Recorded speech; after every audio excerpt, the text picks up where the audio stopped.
Today I am going to discuss chapter number 26, that is some major ecosystems.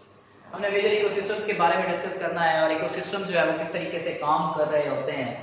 हमारी पूरे ये जो एक यूनिवर्स है, इस पूरे यूनिवर्स को हमने मुख्तलिफ इकोसिस्टम्स के अंदर जो है वो डिवाइड किया हुआ है। ठीक है, ये मुख्तलिफ इकोसिस्टम्स जो है वो किस लिहाज से बनाए गए हैं, उस जो एरिया है हमारे पूरे अर्थ का, उसकी जो है वो सिचुएशन को देखते हुए, उसकी जो है वो हम यूँ कह लें कि एक ख़ास किस्म के फैक्टर्स को ऑब्जर्व करते हुए मुख्तलिफ इकोसिस्टम जो है वो डेवलप किए गए हैं।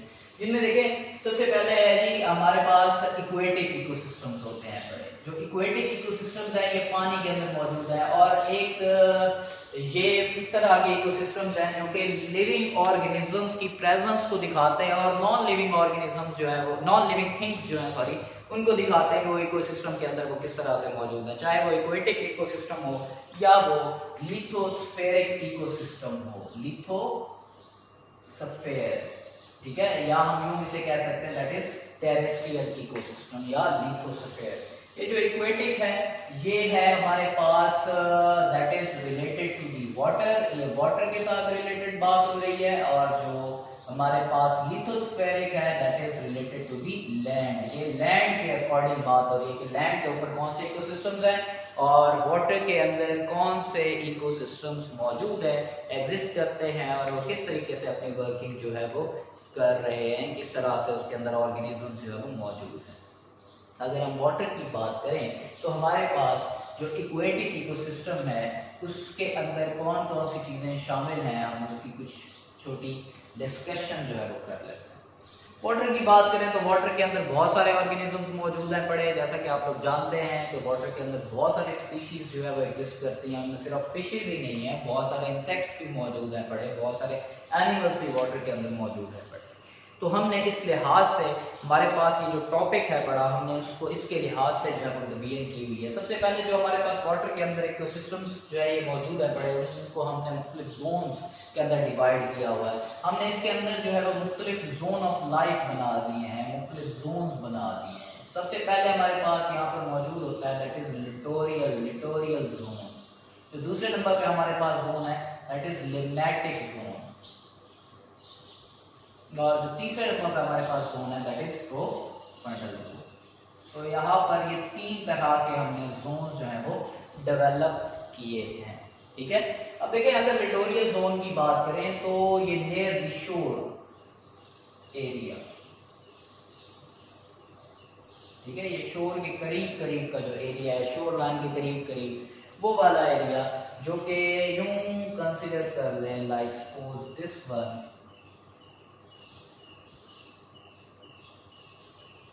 ये सपोज हमारे पास एक एरिया है, यहाँ पर ये वाला जो एरिया है दिस वन इज, ये वाला एरिया शोर लाइन के करीब करीब, सपोज मैं इसे इंडिकेट कर देता हूँ लाइक दिस वन, ये क्या कहलाता है, this one is called edge, this is littoral zone, ये लिटोरियल जोन। ठीक है, थोड़ा सा हम यहाँ पर यहाँ से यहाँ तक की बात करें तो ये वाला जो डीप एरिया है दिस वन, ये वाला एरिया, तो दैट इज कॉल्ड एज, ये क्या कहलाता है, ये कहलाता है लिग्नैटिक जोन। ठीक है, और जो नीचे मौजूद है दैट इज प्रोफंडल जोन। अब हम इसी के अकॉर्डिंग बात करते हैं। अगर हम लिटोरियल जोन की बात करें तो शोर के करीब करीब ये एरिया है बड़ा, ऑर्गेनिजम्स मौजूद हैं बड़े, प्लांट्स वगैरह यहाँ पर उगते हैं, तो इस एरिया को जो है हम इस चीज़ का नाम देते हैं लिटोरियल जोन का नाम देते हैं। लिग्नैटिक जोन बेसिकली ये वो वाला जोन है पड़ा जहाँ पर इनफ लाइट जो है वो क्या कर सकती है, इनफ लाइट पेनिट्रेट कर सकती है। ठीक है, यहाँ पर लाइफ जो है वो एग्जिस्ट करती है, क्योंकि यहाँ पर लाइट पेनिट्रेट करती है, तो लाइट पेनिट्रेट करने की वजह से यहाँ पर प्रोड्यूसर्स भी होंगे और उनको कंज्यूम करने वाले भी चीज़ें मौजूद हैं पड़ी, तो यहाँ पर enough light can penetrate into the limnetic zone. तो ये हमारे पास दूसरा जोन ये हो गया। और तीसरा जोन है प्रोफंडल जोन, यहाँ पर लाइट कैन नॉट पेनिट्रेट, इसमें लाइट पेनिट्रेट नहीं कर सकती। ये थोड़ा सा डीप एरिया होता है, ठीक है, समंदर के अंदर ये थोड़ा डीप है बड़ा, यहाँ पर लाइट जो है वो पेनिट्रेट नहीं करती, तो इस वजह से एग्जिस्टेंस ऑफ लाइफ में स्पेशली प्रोड्यूसर्स मौजूद नहीं होते। तो ये इस तरह से 3 तरह के जोन्स बनाए गए हैं। हमारे पास शॉर्ट क्वेश्चन है बेसिकली चैप्टर नंबर 26 से। इसी तरह हम इससे थोड़ा सा आगे चलें तो हमारे पास जो है नेक्स्ट चीज़ आती है जी, that is eutrophication. What is eutrophication? Eutrophication ये basically high rate of biological activity होती है। High rate of biological activity, ये high rate of biological activity है। इसमें एक्टिविटी बायोलॉजिकल एक्टिविटी बहुत फास्ट होती है। वो किस तरह से? In a nutrient rich lake, in a nutrient rich lake, nutrient rich lake है। सपोज ये हमारे पास एक न्यूट्रिएंट रिच लेक थी, सपोज ये हमारे पास कोई लेक है, इसके अंदर बहुत ज़्यादा न्यूट्रिएंट्स जो है वो ट्रैवल करके आ जाते हैं। Nutrients, sodium, potassium, salt and so on, इस तरह की चीज़ें जो है वो इसके अंदर आ गई। इसकी वजह से यहाँ पर बहुत ज़्यादा क्या होगी, एलजी की ग्रोथ होना शुरू हो जाएगी। ये एलजी जो है यहाँ पर बहुत ज़्यादा क्या कर जाएगी, ग्रो कर जाएगी। That is called eutrophication. इसे हम किस का नाम देते हैं? यूट्रॉफिकेशन का नाम देते हैं। जब न्यूट्रिएंट्स बहुत ज़्यादा होंगे तो एलजी की ग्रोथ वहाँ पर बहुत ज़्यादा होना शुरू हो जाती है। यहाँ पर इसके दौरान अलगल ब्लूम पैदा होता है, ठीक है, क्योंकि एलजी बहुत ज़्यादा ग्रो कर जाती है, ठीक है, लाइक अ ब्रस्ट। इस तरीके से जो है जब एलजी बहुत ज़्यादा ग्रो कर जाती है और हम इस प्रोसेस को नाम देते हैं, that is called as eutrophication. Eutrophication बहुत सारे नुकसान भी काज करती है। तो क्या नुकसान काज करती है? जब ये एलजी इसकी सरफेस के ऊपर आ जाएगी तो लाइट नीचे पेनिट्रेट नहीं कर पाएगी और अल्टीमेटली नीचे प्रोड्यूसर्स नहीं बन पाएंगे और प्रोड्यूसर्स के ऊपर कंज्यूम करने वाले ऑर्गेनिजम्स जो है वो क्या हो जाएंगे, डैमेज हो जाएंगे। So that is eutrophication. Eutrophication से आगे जाएं तो हमारे पास है जी टेरेस्ट्रियल इकोसिस्टम। टेरेस्ट्रियल इकोसिस्टम जो है वो किस तरह का है? टेरेस्ट्रियल, या हम जिसे हम नाम देते हैं लिथोस्फेरिक।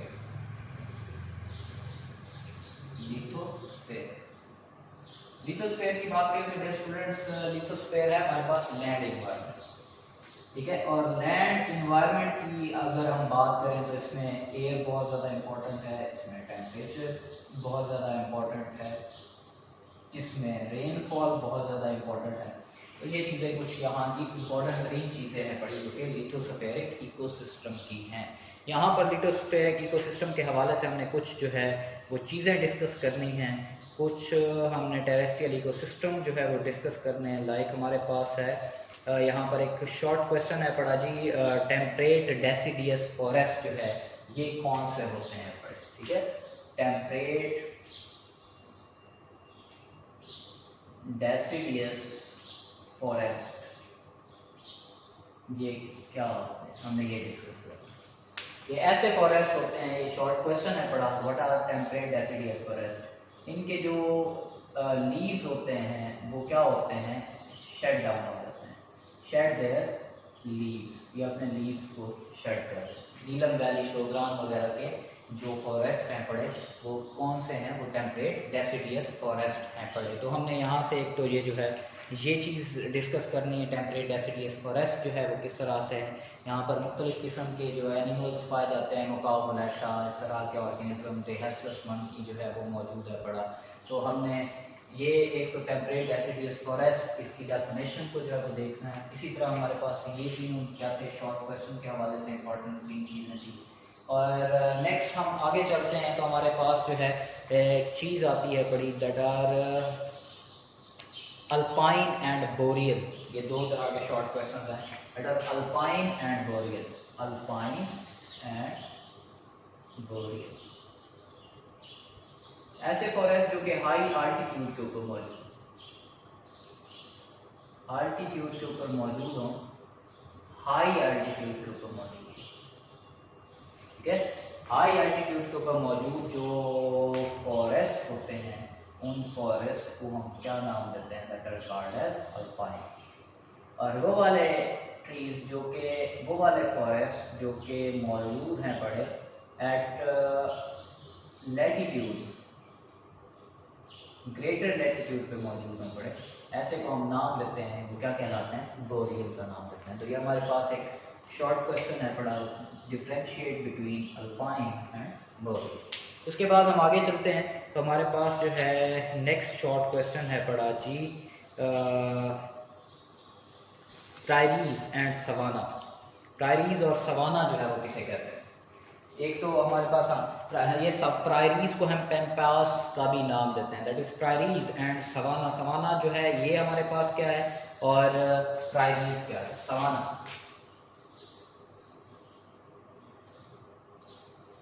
कैसे फॉरेस्ट होते हैं जिनमें क्या होता है कि स्कैटर्ड होंगे ट्रीज इसमें और वुडी ट्रीज मौजूद होते हैं बड़े, ऐसे एरिया को जो हम क्या कहते हैं? सवाना का नाम देते हैं। और दूसरे नंबर पे है प्रायरीज या पैम्पास, ठीक है। इसमें जो ट्रीज होते हैं वो क्या होते हैं? Non woody trees. इसमें मुख्तलिफ किस्म की हर्ब्स, शर्ब्स और इस तरह की चीज़ें जो है वो शामिल होती है बड़ी। Scattered with woody trees savanna और पैम्पास जो है या प्रायरीज जो है वो नॉन वुडी ट्रीज के साथ वो मौजूद ग्रासलैंड इकोसिस्टम जो है वो मौजूद है। और यहाँ पर एक और इम्पोर्टेंट जो है वो शॉर्ट क्वेश्चन है, that is what is layering. Layering किसे कहते हैं? लेयरिंग की बात करें तो ये ग्रासलैंड का एक और इम्पॉर्टेंट कैरेक्टर है। सबसे पहले जो है वो बड़ी ग्रासेस मौजूद होती हैं बड़ी, ठीक है, और बड़ी ग्रासेस जो है टॉल ग्रासेस, फिर उसके बाद जो है वो मीडियम साइज़ की जो ग्रासेस है वो मौजूद होती है बड़ी, और देन जो है वो स्मॉल साइज़ की जो है वो ग्रासेस मौजूद होती हैं बड़ी। इस तरह से अब ये इस तरह से एक लेयरिंग बना रहा है, ठीक है। ये एक क्या बन रही है? That is layering. तो ग्रास की मुख्तलिफ लेयर्स बन रही हैं, इसे हम नाम देते हैं, that is called as layering. और यहाँ से आगे हम चलें तो हमारे पास नेक्स्ट जो चीज़ मौजूद है बड़ी वो है जी डेजर्ट इकोसिस्टम। और डेजर्ट इकोसिस्टम के ऊपर ह्यूमंस के इम्पैक्ट जो हैं वो कौन कौन से हैं वो हमने देखने हैं। That is desert ecosystem. Desert ecosystem की बात करें तो यहाँ पर सैंड है पड़ा, सेक्रेसी ऑफ वाटर है पड़ी, और फूड भी है। एनिमल लाइफ कैसी है यहाँ पर? एनिमल्स की बात करें तो एनिमल्स जो हैं वो ऐसे हैं जो कि लेस कंज्यूम करते हैं किस चीज़ को?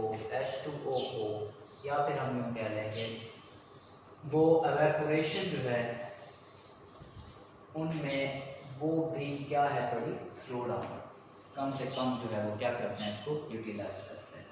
डेजर्ट के अंदर जो ह्यूमन इम्पैक्ट्स जो हैं वो अगर हम देखें तो ह्यूमंस ने किस तरह से इसको डैमेज किया है, तो वो कुछ यूँ है कि ह्यूमंस ने डेजर्टिफिकेशन काज की है। डेजर्टिफिकेशन काज की है। तो कैसे डेजर्टिफिकेशन ह्यूमंस ने काज की है? वो इस तरह से काज हुई है डेजर्टिफिकेशन की, इसकी वजह से जो है क्या हुआ है कि स्प्रेडिंग ऑफ डेजर्ट हुआ है। स्प्रेडिंग ऑफ डेजर्ट कैसे हुआ है? By cutting down of trees. Cutting down of trees, trees जो है इनको काट दिया गया है। जब ट्रीज काटे हैं तो ट्रीज के काटने की वजह से क्या हुआ है कि जो डेजर्ट्स हैं वो फैलना शुरू हो, ठीक है। और इस तरीके से इम्पैक्ट्स जो हैं वो उसके नेगेटिव जो है वो आना शुरू हो गए। यहाँ पर मुख्तलिफ किस्म के शॉर्ट क्वेश्चन जो है वो बनते हैं।